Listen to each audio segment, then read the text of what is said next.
పాండవులు తమ శక్తి పైన ఆధారపడి యుద్ధం చేశారు. భీముడు, అర్జునుడు వాళ్ళ శక్తి పైన వాళ్ళు ఎవడో వచ్చి మీకు పాండవులకు మద్దతుగా వచ్చిన వాళ్ళలో అత్యంత శక్తివంతులు, పాండవుల కన్నా బలవంతులు లేరు, పాండవులే అత్యంత బలవంతులు. వాళ్ళ శక్తి మీద యుద్ధం చేశారు. దుర్యోధనుడేమో తన శక్తి పైన యుద్ధం చేయలే. భీష్మ, ద్రోణ, కర్ణ వీరి మద్దతుతో ఆ మీద ఆధారపడి యుద్ధం చేశాడు. వారి మద్దతులో లోపాలు ఉన్నాయి. భీష్ములు, ద్రోణుడు పాండవ పక్షపాతులు, ఎందుకంటే వాళ్ళు ధర్మ పక్షపాతులు కనుక, ధర్మం పాండవుల వైపు ఉందని నమ్మారు కనుక వారు యుద్ధాన్ని ఓలహట్టడిగా చేయలేదు. మీకు అందరికీ తెలుసు కదా, భీష్ముడే ధర్మరాజుకు కురుక్షేత్ర యుద్ధ భూమిలో చెవులో చెప్తాడు, దగ్గరికి వచ్చి ఎంతకాలం అయ్యా నేను ఇంత బాధపడాలి, నా జన్మరహస్యం నా మరణ రహస్యం తెలుసు కదా అని చెప్తాడు. అప్పుడు శ్రీకృష్ణుని సలహా మేరకు పాండవులు వెళ్ళి భీష్ముని కలుస్తారు. ఆ కర్ణుడికి శాపాలు ఉన్నాయి. దుర్యోధనుడు చేసిన పొరపాటు ఏంది? పాండవులేమో తన సొంత బలం పైన యుద్ధం చేస్తే, దుర్యోధనుడేమో భీష్మ, ద్రోణ, కర్ణుల పైన ఆధారపడి యుద్ధం చేశాడు. దానివల్ల ఏం జరిగిందో మహాభారత యుద్ధం చూసాం. 11 అక్షరముల సైన్యం కౌరవులకు ఉంటే 7 అక్షరముల సైన్యమే మీకు పాండవులకు ఉన్నది. పాండవుల సైన్యం చాలా తక్కువ, కానీ పాండవులకు గెలిచారు. ఎందుకంటే పాండవులు తమ బలం పైన ఆధారపడి యుద్ధం చేశారు.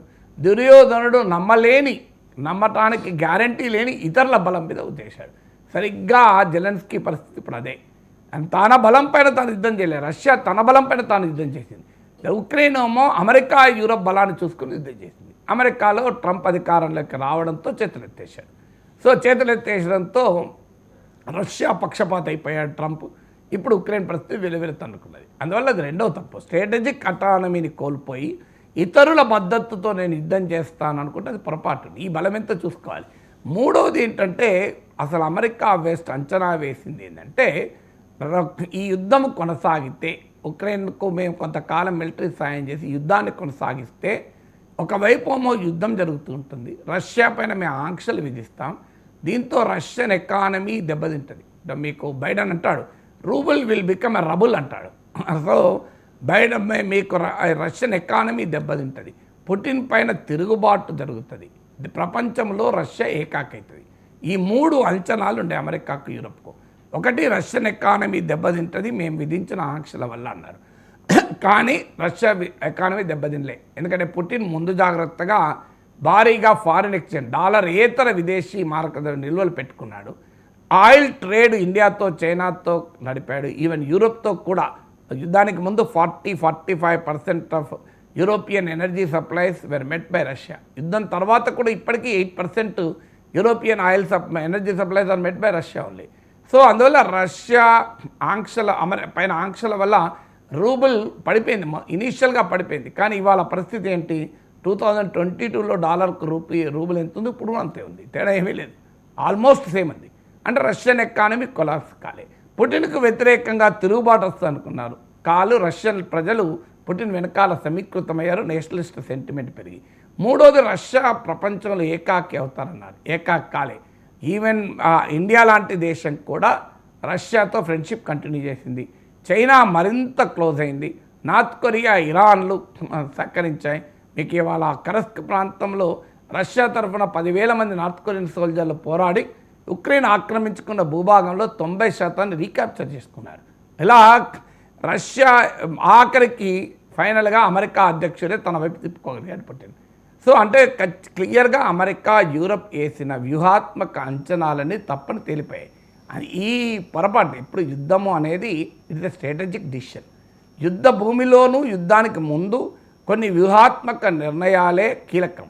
ఆ వ్యూహాత్మక నిర్ణయాలు కనుక తప్పుడు చేస్తే మొత్తం యుద్ధ పరిణామక్రమే మారిపోతుంది. మీకు ఒక ఉదాహరణ, మీకు మహాభారత యుద్ధమే మరి అందుకు ఒక ఉదాహరణ. శ్రీకృష్ణుని దగ్గరికి దుర్యోధనుడు వస్తాడు, అర్జునుడు వస్తాడు. సో అప్పుడు శ్రీకృష్ణుడు అంటాడు, నేను ఒకవైపు, నాతో సరి సమానమైన 10,000 మంది నా వారు ఒకవైపు, మీరు ఇందులో ఎవరినైనా ఎంచుకోండి, నేను ఆయుధము ముట్టను, యుద్ధము చేయను, ఉచిత సలహాలు ఇస్తాను మాత్రమే అని అంటాడు. సో అప్పుడు దుర్యోధనుడు అనుకుంటాడు, ఏంటి నన్ను ముంచడానికే చెప్తున్నాడు ఇది, సో ఇప్పుడు నన్ను ఆ కృష్ణుని తీసుకొని పొమ్మంటాడు, 10,000 సైనికులు అర్జునుడికి ఇస్తాడని. కానీ అర్జునుడు నాకు మీరే కావాలి మాధవ అన్నాడు. సో అందువల్ల ఏం జరిగింది? అప్పుడు మీకు ఆ క్రూషియల్ డిసిషన్, అర్జునుడు గనక నువ్వు ఎందుకు ఒక్కనివి ఏం చేస్తావు, నాకు 10,000 మంది కావాలంటే శ్రీకృష్ణ పరమాత్మ పరిస్థితి ఏముండేది? ఇచ్చిన మాటకు నిలబడి కౌరవుల పక్షాన్ని యుద్ధం చేయాల్సి వచ్చేదేమో, కౌరవుల పక్షాన్ని ఉండాల్సి వచ్చేదేమో. సో అందువల్ల ఇదంతా వ్యూహాత్మకమైన డిసిషన్స్. సో ఆ వ్యూహాత్మకమైన నిర్ణయం దుర్యోధనుడు పొరపాటు నిర్ణయం చేస్తే కంప్లీట్ కొలాప్స్ అయింది. ఎందుకంటే శ్రీకృష్ణుడు నిర్వహించిన పాత్ర మామూలు పాత్ర కాదు కదా. అనుక్షణము పాండవులు కాపాడుకుంటూ వచ్చాడు కదా శ్రీకృష్ణుడు. ఆఖరికి కర్ణుడు నాగాస్త్రం ప్రయోగిస్తే అర్జునుడి తల తెగిపోయేది, కానీ అప్పుడు రథాన్ని కిందికి దించితే కిరీటం మాత్రమే పోతుంది. అందువల్ల ఆ కిరీటం మాత్రమే పడిపోతుంది. ఇలా అనేక సందర్భాల్లో మీకు సైంధవుడు పద్మవ్యూహం ద్రోణాచార్యుడు పన్నినప్పుడు ఇలా అనేక సందర్భాల్లో శ్రీకృష్ణుడే అర్జునుడి లేకుంటే అర్జునుడు శపథం ప్రకారం వెళ్ళి ప్రాణత్యాగం చేయాలి. ఇలాంటి అనేక సందర్భాలు మహాభారతం చెప్పడం ఉద్దేశం కాదు. కానీ అందువల్ల వ్యూహాత్మక నిర్ణయాలు తప్పుడు చేస్తే యుద్ధ ఫలితము పరిణామం డిఫరెంట్గా ఉంటుంది. అందువల్ల ప్రెసిడెంట్ జెలెన్స్కీ కనుక ఒక్కసారి మహాభారతం చదివితే ఆయన కరెక్ట్గా స్ట్రాటజీస్ వేస్తాడేమో. సో బేసిక్ లక్ష్యాలు యుద్ధభూమిలో వ్యూహాత్మకంగా నిర్ణయాలు తప్పు చేయకూడదు. ఆ వ్యూహాత్మక నిర్ణయాలు తప్పు చేస్తే కంప్లీట్ కొలాప్స్ అవుతుంది. శల్యుడిది కథ, శల్యుడు నకుల సహదేవులకు మామ, కానీ మా దుర్యోధనుడు మందు వహించి తన వైపు తిప్పుకుంటే పాండవులు వ్యూహాత్మకంగా శల్యుడు అటువైపే ఉండి ఇటువైపు ఉపయోగపడతాడు. శల్య సారథ్యం అంటాడు. సో శల్యుని పెట్టుకోవడం కూడా దుర్యోధనుడు చేసిన వ్యూహాత్మక తప్పిదం. ఆడ కర్ణుడు రథంలో సారథిగా ఉండి రోజు కర్ణుడిని నిరుత్సాహపరిచాడు. అందువల్ల స్ట్రాటజిక్ డిసిషన్స్ అనేది కీలకం. ఉక్రెయిన్, అమెరికా, యూరప్ తీసుకున్న రాంగ్ స్ట్రాటజిక్ డిసిషన్స్ వల్లనే ఇవాళ ఈ పరిస్థితి ఏర్పడింది. ఇంకా మోదీ ఫారెన్ పాలసీ ఉక్రెయిన్ విషయంలో ఎలా రైట్ అయింది? అంటే ఇండియన్ గవర్నమెంట్ మోడీ ప్రభుత్వం మొదటి నుంచి కూడా చాలా ప్రెషర్స్ ఉన్నా ఇది మన దేశం గడ్డపైన జరుగుతున్న యుద్ధం కాదు, మన దేశంతో సంబంధం లేదు. వీఆర్ నైదర్ కాజ్ నార్ ఎనీథింగ్. సో అందువల్ల ఈ వార్లో మనము ఎటువైపు ఉండకూడదు. ఎటువైపు ఉండకూడదంటే తటస్థంగా ఉన్నామా? మన ప్రధానమంత్రి అనేక సార్లు చెప్పారు, we are not neutral we are not on the side of the war, we are on the side of the peace. అందువల్ల యుద్ధం జరుగుతున్న సమయంలో శాంతి వైపుగా ఉన్నాం మనం. చాలామంది దాన్ని తీవ్రంగా అమెరికా ప్రశ్నించింది, బైడెన్ ప్రశ్నించాడు, యూరప్ ప్రశ్నించింది. ఇవాళ పరిస్థితి ఏంటి? అమెరికానే రష్యాకు అనుకూలంగా ఓటు వేసింది. సో మనం తీసుకున్న స్టాండ్ ఎంత కరెక్టో చూడండి, ఇప్పుడు ప్రూవ్ అయింది కదా.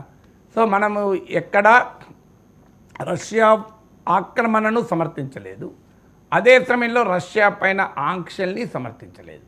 మన ఫోకస్ మొత్తం మీరు యుద్ధాన్ని ఆపండి, this is not the Ira of war అని మన ప్రైమ్ మినిస్టర్ అన్నాడు. యుద్ధ భూమిలో బ్యాటిల్ ఫీల్డ్లో చర్చలు ఉండవు, మొదలు మీరు యుద్ధం ఆపండి. ఇది పుటిన్కి చెప్పాము, జెలెన్స్కీ చెప్పాము, మన ప్రధానమంత్రి రష్యాకి వెళ్ళాడు, ఉక్రెయిన్కి వెళ్ళారు. So Indian stand was very clear, this is not the Ira of war. యుద్ధం కాదు సమస్యకు పరిష్కారం. మీరు కూర్చొని మాట్లాడుకోండి. ఎటువైపు ఉన్నా యుద్ధాన్ని ప్రోత్సహించినట్టే. అది రష్యా వైపు ఉన్నా యుద్ధాన్ని ప్రోత్సహించినట్టే, మీకు ఉక్రెయిన్ వైపు ఉన్న యుద్ధాన్ని ప్రోత్సహించినట్టే. అందువల్ల యుద్ధమే వద్దనుకున్నప్పుడు ఎటువైపు ఉన్నా కూడా ఏదో ఒక కంట్రీని ప్రోత్సహించిన వాళ్ళమైతాం కనుక మేము న్యూట్రల్గా ఉంటాం. రెండవది, ఇలాంటి సందర్భాల్లో మా నేషనల్ ఇంట్రెస్ట్ మాకుంటాయి. ఇప్పుడు యూరప్ కూడా రష్యా నుంచి పూర్తిగా ఇంధనం కొనడం ఆపలేదు. ఇలా అమెరికా కంప్లీట్గా మారిపోయి రష్యాకి మద్దతుగా ఉంది. సో మీ కొరకు మేమెందుకు మా జాతీయ ప్రయోజనాలు వదిలేయాలి? అందువల్ల మనం రష్యా నుంచి ఆయిల్ కొనడం కూడా కంటిన్యూ చేశాం. ఎందుకంటే మనకున్న ప్రత్యేక పరిస్థితి ఏంటంటే ఉక్రెయిన్ పైన రష్యా ఆక్రమణ ఇంటర్నేషనల్ లాకు వ్యతిరేకం. ఒక దేశం పైన మరో దేశం దాడి చేయడం. కానీ సమస్య ఏంటి? ఇండియన్ కాంటెక్స్ట్ ఏంటి? ఇండియన్ కాంటెక్స్ట్ ఏంటి అంటే మనము రష్యాతో మనకు లాంగ్ టర్మ్ డిఫెన్స్ రిలేషన్షిప్ ఉంది, మనకు మంచి క్లోజ్నెస్ ఉంది. సో అందువల్ల జియో పాలిటిక్స్లో ఇండియాకు రష్యా అవసరం. అదే సమయంలో రష్యన్ యుద్ధాన్ని మనం సమర్థించలేము. అందుకే మనం ఆ ఇండిపెండెంట్ స్టాండ్, న్యూట్రల్ అనం కానీ ఇండిపెండెంట్ స్టాండ్ తీసుకున్నాం. ఇవాళ అమెరికాలో ట్రంప్ ప్రెసిడెంట్ అయ్యాక జరుగుతున్న పరిణామాలు చూస్తుంటే Indian stand prove to be correct. So ఇప్పుడు మోడీ ప్రభుత్వం తీసుకున్న వైఖరి కరెక్ట్ అని తేలిపోయింది. మనం రష్యా వైపు ఉన్నా లేదు, ఇటు ఉక్రెయిన్ వైపు ఉన్నా మనం ప్రపంచంలో సాధించేది ఏమి ఉండకపోవు. అందువల్ల ఇనీషియల్గా కొన్ని విమర్శలు ఎదుర్కొన్నా, ఇనీషియల్గా కొన్ని ప్రశ్నలు ఎదుర్కొన్నా కూడా ultimately this foreign policy Modi Ukraine విషయంలో మోడీ ఫారిన్ పాలసీ కరెక్ట్ అని చరిత్ర రుజువు చేసింది కదా. Thank you so much sir, చాలా డీటెయిల్డ్గా విశ్లేషణ అందించినందుకు. ఇది ఇవాళ